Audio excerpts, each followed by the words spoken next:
what's happening today is we're looking at stories and the way stories can influence others. Okay, those of you who are here for the first time, just to let you know, what we do is I cover something. Today we're talking about stories. Then we go into breakout rooms. Breakout rooms are about 7 to 8 minutes. It's speedy. It's a speedy lunchtime session. It's only 45 minutes. Then I'll let you know we've got the dual certification NLP business practitioner, business coach. I've got 2 courses coming up in 2024. So I'll just show you a little bit about that. And also the NLP Business Circle Club. That's for business NLP professionals looking to expand their knowledge for coaching and business. The 50% discount offer closes on the 31st of December. So it will go back up to $90 a month from the 1st of January. Okay, but let me just share this, but I'll get into that later. So today we're looking for using stories to influence others.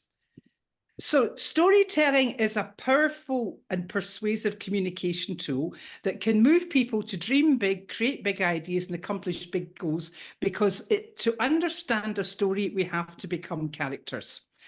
The thing to understand about this is when we look at neuroscience, and I'm going to be explaining some of the neuroscience behind this in a little while. For you to make sense of a story, you have to take the story into your inside world. You have to take on the character, but not only take on the character, you've got to connect with the emotion that you're hearing in that story to make sense of what someone's saying. And when you do that, you remember it. Who has heard stories about different things? Someone has told you something maybe they've struggled with and they've overcome that struggle and they've really pulled their life around.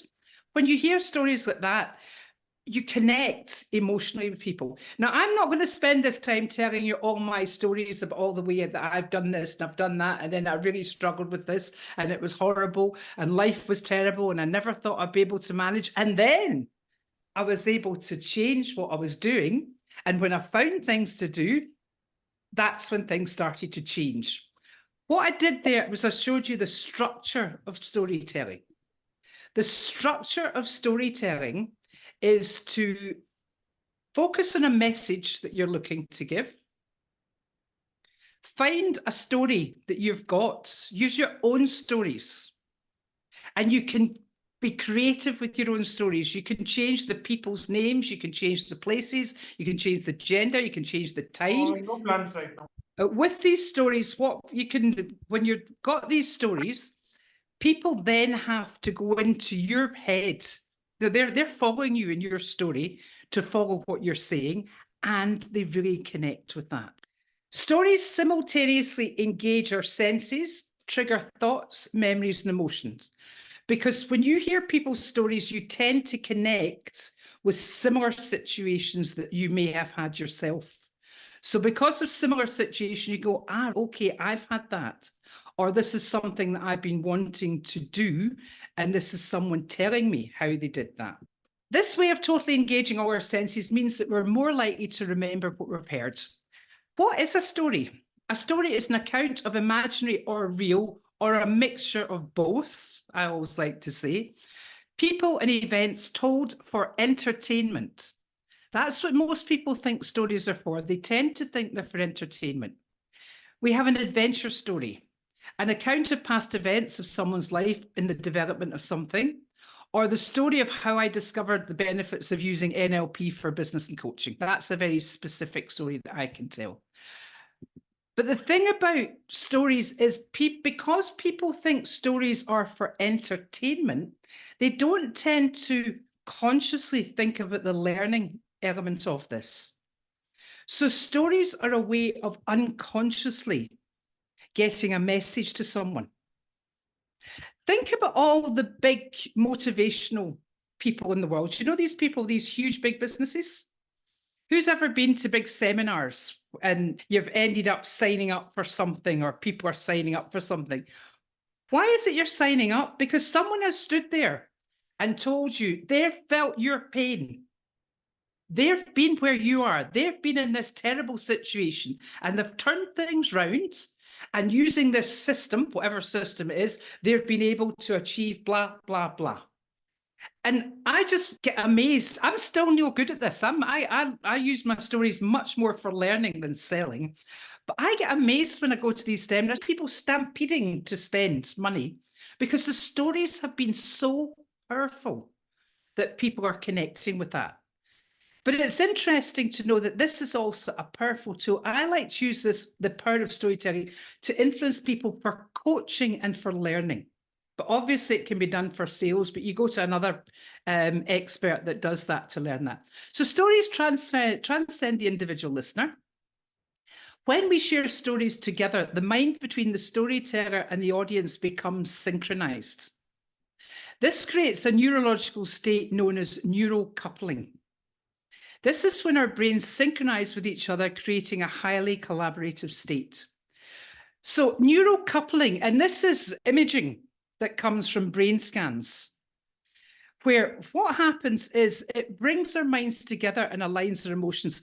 When someone is telling a story, we have mirror neurons that can light up in the same part of our brain.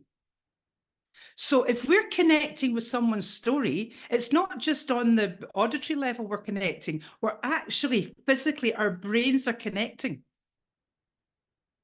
And this can be shown. And this is why things like NLP now is so exciting, because a lot of what we've been talking about was theoretical for years, but brain scan imaging is phenomenal in what it can actually do and what we can show is happening with the brain. When someone feels connected to another person through stories, they release oxytocin. And oxytocin is the hormone it's the love hormone. It's the hormone you get when you fall in love. It's the hormone that releases when a little baby gurgles at you. It's the hormone that someone really looks at you and you can see that they just totally admire you or totally believe in you. And it's released, flooding our bodies with positive affection for each other. So when someone is connecting with you, there's this, it's a connection that transcends friendship, colleagues, or whatever. It's actually this chemical reaction that is bonding you to that other person. This bonding influences us to want to act. This is why coaches and trainers and leaders, I work a lot with leaders who are able to share their stories. People don't like leaders that pretend they know everything. That doesn't work. But a genuine leader who can turn around and say, I really struggled with this when I started. What you're going through just now was really, I just couldn't get my head around it. It took me so long to find it, to figure a way. And I don't want you to struggle. I want you to help accelerate this for you. So if this is something that you're teaching someone as part of a job to learn and they're really not got their head around it, and the leader suddenly starts talking about their experience of really struggling, there's an empathy connects, but it's a chemical empathy that all of a sudden you really want to do your best for that leader. It's phenomenal what happens. And think about the people that you've connected with. Think about the leaders you've connected with, the coaches you've connected with. And you just don't know where this is coming from. And think of the other people you disconnect with totally. So when you're disconnecting, you're releasing other chemicals. You're releasing the warning chemicals that are going, whoa, I'm not sure about this. So when you have this in a team, especially in a team, the synchronization of neural activity can be measured. And can I just say, we have someone here today, we've got Jackie here today, and this is what she does for a living, isn't it, Jackie? Jackie works with brain scans. And we've been doing a lot of talking about this. It's just phenomenal what can actually be measured. So you've got MRI scans and EEG scans, and they allow researchers, that's what Jackie does, she's a brain researcher, to observe the brain activity of individuals in real time. So we can actually see now, we could take a team, if you had the equipment and had the experts with you, you could plug loads of people in a team into these machines and just see how well they were connecting with their leader or not. Neurologically. So it's actually bonding. The neurocoupling encourages team members to become more comfortable about sharing thoughts, ideas, and information with their team. This neurocoupling creates a trust, it creates a bond, and it creates incredible rapport. So what happens when we have rapport? Who knows what happens when we have rapport? There's a secret ingredients for rapport. I'm not asking you what is rapport. What's the secret magical ingredients when you're in rapport with someone? Does anyone know? Okay. Yes, Gwen? Congruency. Congruency, yeah. There's an even more secret, there's an even more powerful thing happens. People tell you unsolicited information. Write that down. When you're in rapport, people tell you unsolicited information. In other words, they share things with you that you could never have found out about. Not in a million years of asking questions. All of a sudden, they literally open up. Now, how valuable is that in coaching? How valuable is that in leading a team? And it's obviously huge in sales. I was in sales in 25 years, and I know I was building incredible relationships with my clients, and they would tell me stuff that allowed me to be able to sell and be very successful with what I was doing. So this is I wanted to show you a little bit of the neuroscience behind the way we tell stories. So this leads to improved communication and collaboration, especially in tasks that require quick decisions making and complex problem solving. So what this does is it allows people to not question what they're being asked to do. In other words, that it allows them to open up their brain and thinking to other people. And this is what connects a team. We know that when a team pulls together like this, it's phenomenal at what they can achieve. So how do you use stories? How do you learn to use stories? You've got to learn, the first thing is identify what problems people are facing and research what they need to overcome. So let's get some examples of some of the problems someone would have in maybe a coaching client. What are some of your coaching clients' problems? Confidence. Okay, so you could start telling stories about other situations, about maybe other clients without mentioning names, or situations where people absolutely overcame Myself. lack of confidence. You could talk, yeah, yourself. There you go. You could tell the stories and help someone really build. You can talk about your own stories, or you can talk about other people. Okay, but sometimes when you're coaching, coach doesn't want to always hear your own stories. They like to hear situations, and it likes to come from a client's point of view. One of the stories that I tell when people ask me, does NLP work? I talk about a story of I worked with a little boy once. He was 8. And he came to me, he had stopped swallowing. He literally had stopped swallowing saliva. He was spitting into a bottle. And this had only happened a few days previously. And he was refusing, he wasn't eating and he wasn't drinking. His parents for 2 nights previously had managed to get some water into him. So he was in an emergency fast track to go into psychological care, residential psychological care for 12 weeks to get him fast tracked. And his headmistress said to his parents, go and see Fiona, see if she can help. Okay. So they brought him in and I said, so what happened? And it turned out he was with his pal in the chemistry class and they were playing about and a chemical splashed just onto the side of his lip. And when that chemical splashed, the teacher screamed out, don't swallow that, you'll die. So when I'm talking about anchoring in NLP, that is the story I use because my NLP experience helped me understand that that guy had gone into a high emotional state because something just happened. He heard a suggestion right in the middle of that high emotional state, and his brain took the suggestion on, or he was anchored into the fact that if he swallowed, he would die.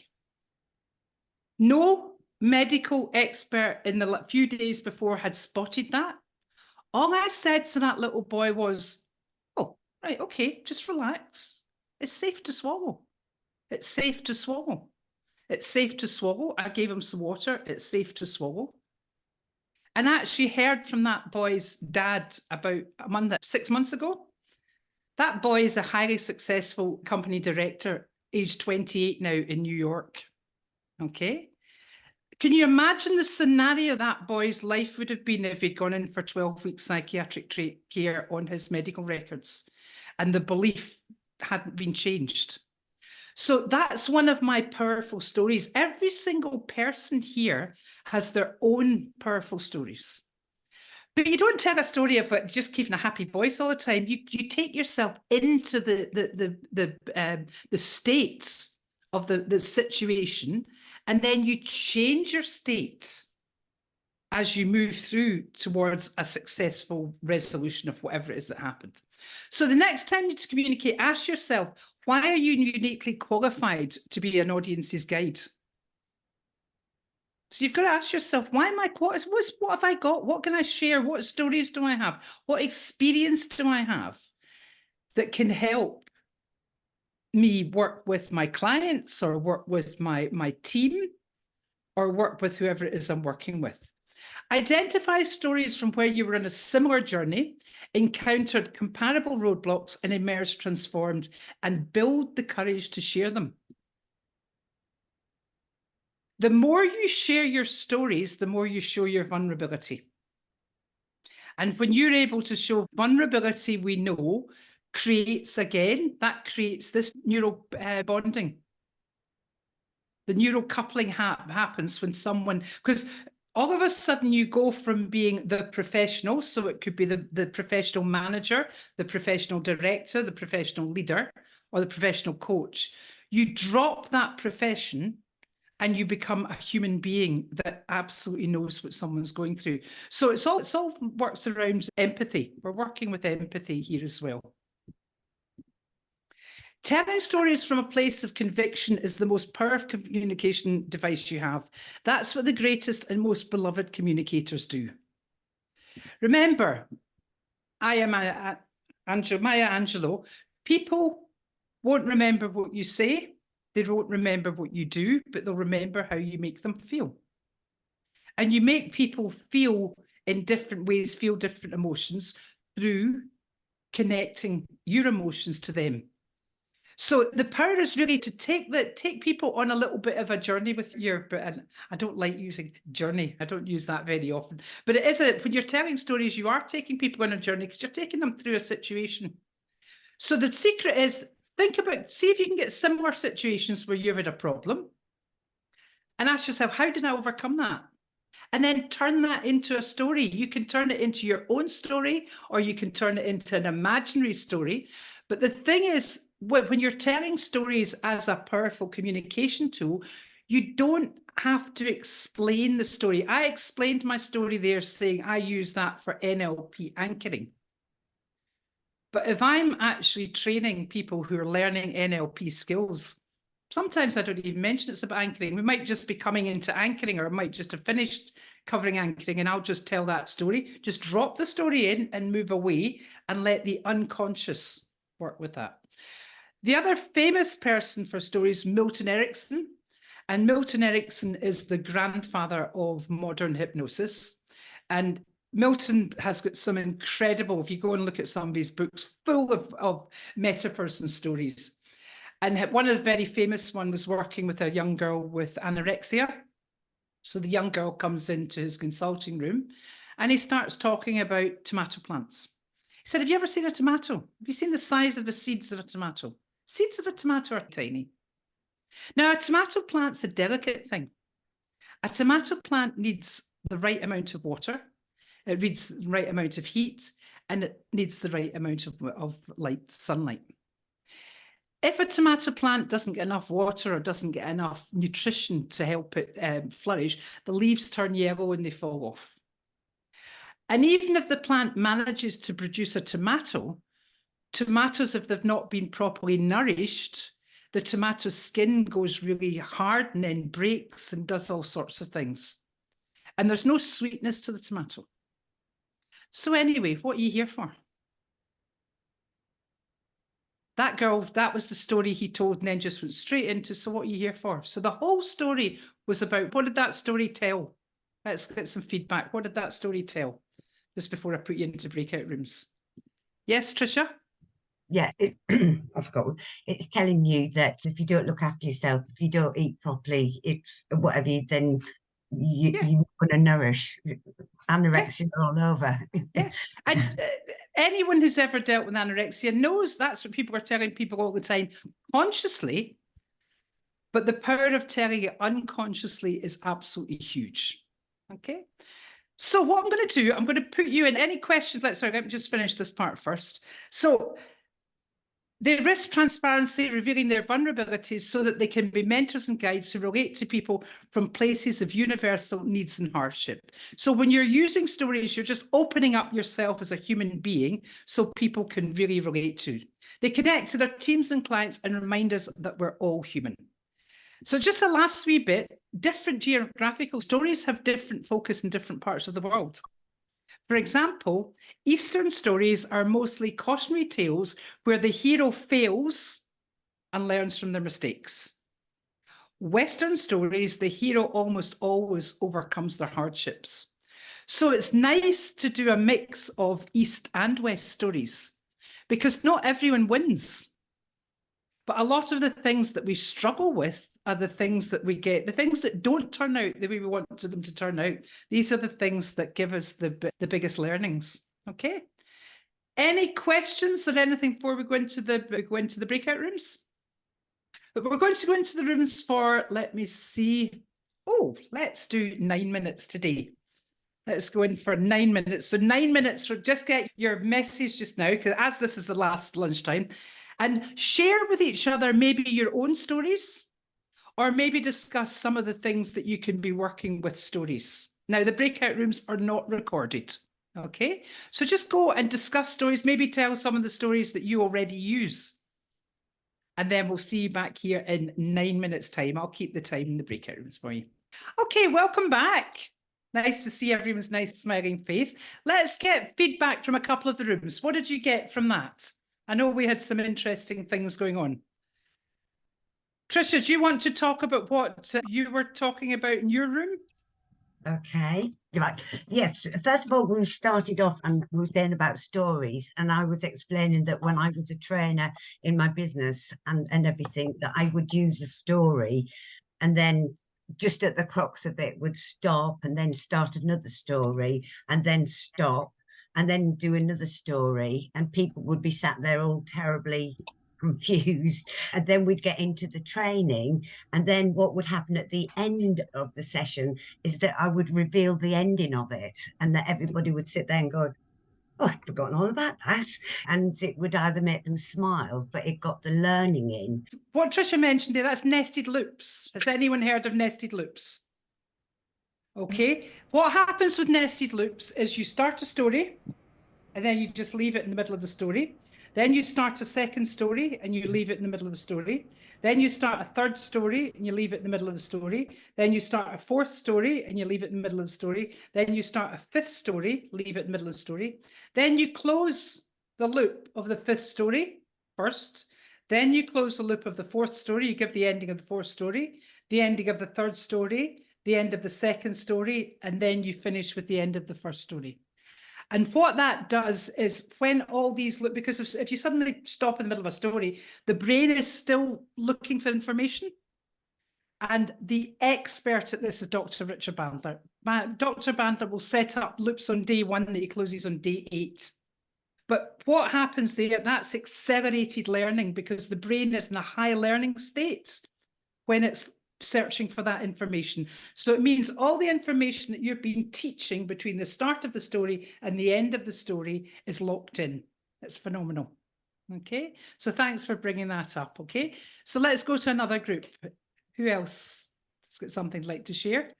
I think the powerful message that came out of our group, Fiona, was Jackie was saying that walking through the door, saying yes to things, and then getting into the storytelling around that is very powerful. So don't be afraid to say yes, because what's on the other side of the door Okay. I would like a little bit more explanation of that. Jackie, could you explain that a little bit more? I'm curious about what door you're going through. Now, what I discussed the power of saying yes Yes. Uh-huh. and how in my life I say yes afraid to a lot of things and how it's opened doors. So I told the story about meeting someone. It was actually on a Zoom, and they invited, I was just part of a group. They invited, say, I run this group of the most successful people in the world. In this group, we're wealthy, da da da da. And I decided to join that Zoom meeting. And so in the meeting, there were people and they were discussing these deals and things they were doing, and they were talking millions and millions of dollars. And I was at work in my scrubs, and I'm sitting there listening to these people, and they said, if you want to be, open the invitation that if we're a guest and we wanted to join this group, then there's a link that we could click. And my heart's here, but I clicked the link. And I'm thinking, oh my God. So this guy comes on to interview me because I had to be interviewed to make sure that I was good enough to be a part of the group. And so he comes on with this very expensive suit, and he's asked me about my background, which brain research thing, and I've done some things. So he liked that. But then I don't have millions. How am I going to contribute to the group? So he said, why should you have a seat at the table? And I just said, why shouldn't I have a seat at the table? And he liked that answer. And so he didn't pass me on for any more interviews. He said, I'm going to admit you to the group. Now, last year, I had the opportunity to go to an event that they put on. And in the room, the net worth in that room was over $40 billion. And I was thinking, how does this little girl that grew up in Jamaica that used to sit on the doorstep and look at the horizon? That's what I was thinking. But then I thought, I absolutely belong here. But it's opened doors. I met so many amazing people, celebrities and very wealthy people. But it just said, and they were all so nice and down to earth. You would have never guessed. You would have never guessed. So this is your story about the power of you just said yes and having this, and that just opened up so much for you. Okay, thank you, Jackie, and thank you, Paul, for bringing that book, because that's great. And see, we've all got our stories about different things we do, and that's the thing. The more of your stories you can share, especially, and can you see what was Jackie demonstrating there with that story? She was demonstrating that her vulnerability and her fear of making that leap that everyone has. We've all got fear of doing all sorts of things, but she's got a successful story that she can talk. I made that leap, and it's actually made huge changes with what I'm doing. Fantastic. Thank you very much. Okay, so let me just share what's all coming up. We've got the registration for the March and September dual certification. Just so you know, the March course we're running that fits with US times. We start at 3 o'clock in the afternoon and work till 9:30 in the evening. And then the September courses, we start at 8:30. So the March course is very much for Canada, US, and the September course is very much for Europe and Asia. But I will be sending you the links for that. And then we've got, let me just share this. The NLP, the Advanced Communication Skills, again, that 50% discount finishes at the end of December. I'll be sending you the links for that. We're running 2 courses on different time zones. So you can see, you'll see on the link that we sent out, and the one link I send out later, you'll see the 2 different time zones, again, to fit with the US and with Europe. Now, I know quite a few of you are NLP trained here, and you have been, some of you I know, have been considering joining the NLP Business Circle. I'm just putting the link in the chat now. The 50% discount will stop on the 31st of December. We're going to be making a lot of changes to the Business Circle for next year. The Business Circle, we will have the Tuesday. I know I first of all said it would be the Tuesday, would be the evening session. The Tuesday session will stay exactly the same. It's a 2-hour masterclass, live masterclass every month from 12 o'clock till 2 o'clock UK time. And we're going to put the Thursday masterclass from 7 o'clock in the evening till 9 o'clock in the evening UK time. Members get access, anyone who joins before the 31st of December gets full access to all the archives, which is every recording of every masterclass from December 2020. We're actually 3 years old. The club is 3 years old. That is every video, every audio, and every workbook for every single masterclass. We're going to be opening up a community section for full members where you'll all be able to connect with each other. We'll have a leaderboard. We'll have all sorts of activities going on. That's all coming out in January. I've got people helping me get that going. And we'll also be we'll be setting up the masterclasses recordings differently. So you'll be able to go through the recording, do a little bit of a knowledge quiz and receive a certificate for every masterclass for the members. I will also be picking some of the masterclasses to release as individual courses that people can buy. So anyone, it's just to let you know, anyone who's joining the masterclasses, all these recordings get used either in the course or they will be part of courses, because sometimes people don't want to join the masterclass. And we may look at a recording only option with limited access to the vault. But I know that the vault that we have, I encourage our members to use these workbooks as a template for their own training. So there's everything in there from all my business practitioner, business master practitioner, and we're going to be bringing in the business coach. Okay. And always, as I always do, I offer a 45 minutes complimentary strategy session. So if anyone would like to talk a little bit more about how I can help them, either with the NLP training or one-to-one coaching, or just wants me to coach them for 45 minutes on something complimentary, get in touch. And the email for that is fiona@theprofessionalgrowthcompany.com. Okay, but thank you very much. Anyone who's got any comment, I've gone over 10 minutes today. Any comments, feel free to hang out, to stay here and we can talk. And I look forward to seeing you in 2024. Okay, take care. Thank you. Thank you very Bye. much. Thank you. Okay, take care. Thank you. Thank you. All the best. Okay. Thanks, bye. Fiona. Bye, Thank everybody. you. See you Thanks so soon. much. Have a nice weekend. Bye. Have a great Christmas, everyone. Yeah, same to you, Tricia. Thank you very much. See Happy you soon. holidays. Thank Okay. you, Fiona. Bye. Wonderful. Have a Okay, great thank you. Christmas. See you soon.